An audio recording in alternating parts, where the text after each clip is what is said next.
សម្ដេចពុកលោកវីកូនកូលសុទ្ធលោបញ្ចូលពូកែខ្លាំងណាស់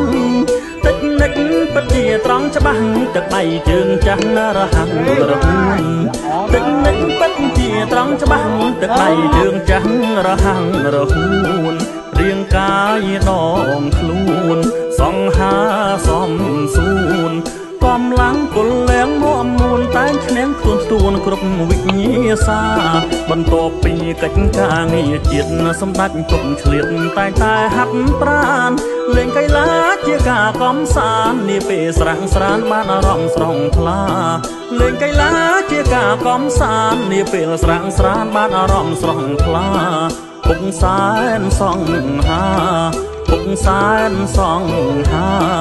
ទាំងកាយទាំងចិត្តវាចាកម្លាំងខ្លាំងក្លាមានសុខភាពល្អព្រះជន្មលោកពុកច្រើនហើយធម៌ពលនៅឡើយដូចជាយំវ័យ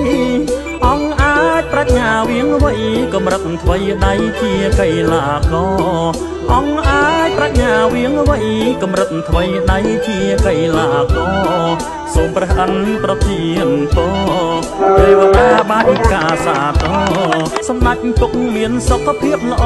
បន្តដឹកនាំជាតិកម្ពុជា